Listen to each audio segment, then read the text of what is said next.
Hello once again my Scared Eye fans, and welcome back to another video.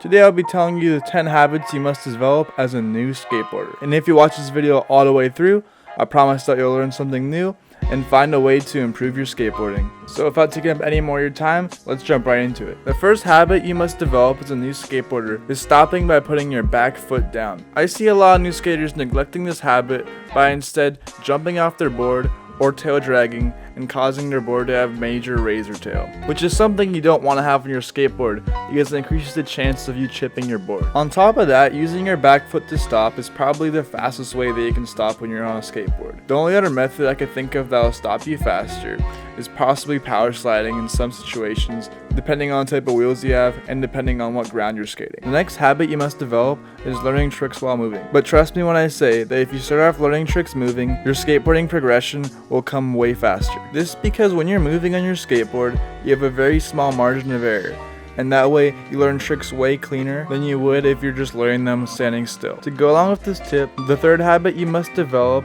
is skating in different stances and learning tricks in different stances, such as fakie, switch, and nollie. It's better to develop this habit sooner than later, because the earlier you start learning tricks going fakie, switch, or nollie, the more comfortable you will be doing them in the future, and you'll feel more confident on your board. On top of all that, it'll get you style points, and not a lot of skaters can do their tricks switch or nollie, so you'll definitely stand out from the crowd and have a more unique set of tricks. Another habit that could surprisingly save you from a few broken bones and sprained ankles is to actually skate faster. If you don't want to break bones or sprain ankles, just go fast.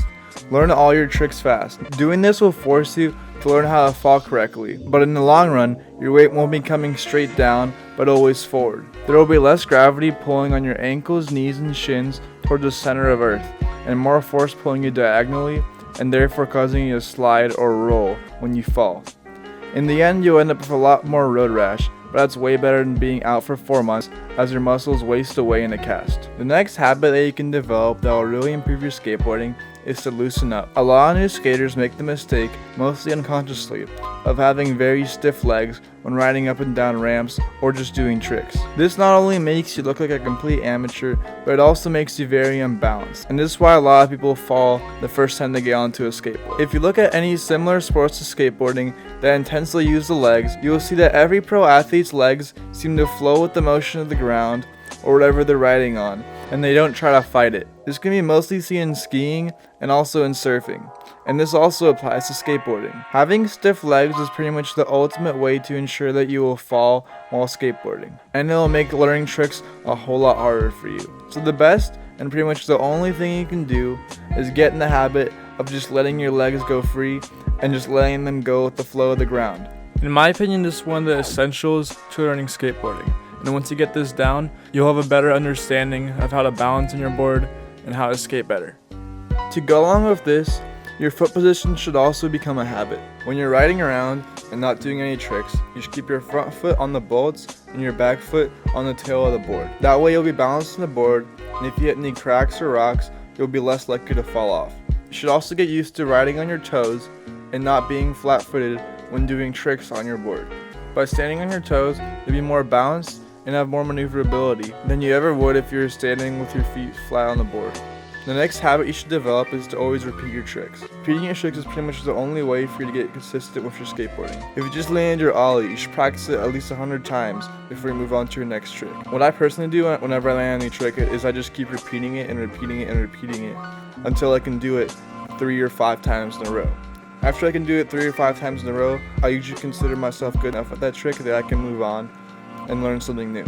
The next habit you must develop is to always be learning a new trick. Now for most of you, not learning a new trick just sounds insane, but a lot of new skaters fall into a trap of just getting to their goal, which may be to learn how to rock fakie or maybe do a kickflip, and after that they just kind of give up and they're like, oh well, I don't really need to keep doing this. But if you want to get better at skateboarding, you obviously just want to learn new tricks. This is the ultimate way to keep having fun and always have something to set your mind on and always have a new goal on your horizon. Which brings me to our next habit that you must develop, which is just following. If you're not failing and following on your board almost every time you go skate, I guarantee you're just not trying hard enough. If you actually want to get good at skateboarding and you want to see progress, the only way you're going to get that is through constant failure. And that's where the beauty of skateboarding comes in. You always fall, but you also always have to get back up and just keep going. Now to whoever's watching this, I don't know exactly for how long you've been skating, but I'm sure you remember all the falls that it took to get to your first kickflip, or even to your first ollie. And when I look back at my own progression, and when I look back at how long it took me to learn tricks that I know now, it only motivates me to keep going and just keep pushing. The next habit you must develop as a new skater is to skate every day. Now I understand not all of you can skate every day, but there's a lot of things you can do that can help you skate as much as you can. For example, if you're going to school and you live close by and you just walk there every day, you can just skateboard instead. Or maybe if you're going to a skate park and it's not that far, you can skate there. Maybe you want to go get some snacks from the grocery store or from the local 7-Eleven or whatever you have, just go skate there. You should just try to skate every single day. If you're planning on going somewhere, it doesn't hurt to bring your skateboard along with you. Spending as much time as you can on your board will dramatically improve your skateboarding. Even if you're just cruising around the street, not doing any tricks and just enjoying your time, maybe doing some power slides here and there, you'll still be learning. And more importantly, you're going to feel more balanced and more comfortable with the board the more you ride it. And on top of all that, skateboarding everywhere you can is just a whole lot more fun than walking. And I always prefer to skate somewhere rather than just walk.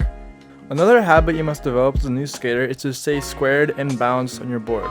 The mistake that a lot of new skaters make is not having their shoulders squared with their feet and the board. And they'll either be turning their body sideways, or they'll be leaning over the board when they're doing tricks, or leaning backwards, and overall their balance will just be off and they're not going to be able to land anything. Or if they do, it'll take a lot of tries and you're just going to be building bad habits. The only way you can really develop this habit is just by practicing more and more, but it does help to have another skater that can spot you and that can let you know what you're doing wrong so you can improve your skateboarding posture. Which brings me to the next habit that you should develop, and that's skating with other skaters. Now this is more of a tip rather than a habit, but you should definitely try to skate with other skaters as much as you can, because not only will they help you improve your skateboarding, but it's also just way more fun, and it's way more enjoyable to skate with someone else rather than just all by yourself. The last habit I have for you guys is probably one of the most important ones, and it's to take care of your board and make a habit of doing it. You can't skateboard without a skateboard, right? So it makes sense to take care of yours. I'd say about every month you should take apart your skateboard and just clean it. You should clean your bearings, clean your bushings, and also clean your grip tape if you're feeling extra generous. This will make all your skateboard parts last longer and also perform better. And it only takes maybe 10 minutes tops to actually get everything done. So it's pretty easy, and it isn't that time consuming. Well, that's all I had for this list today. If you guys watched this video so far and you haven't subscribed to my channel, what are you doing? Just go ahead and subscribe, and while you're down there, hit the like button as well, because it really helps me out. Anyway, thanks for watching, and I'll see you next time.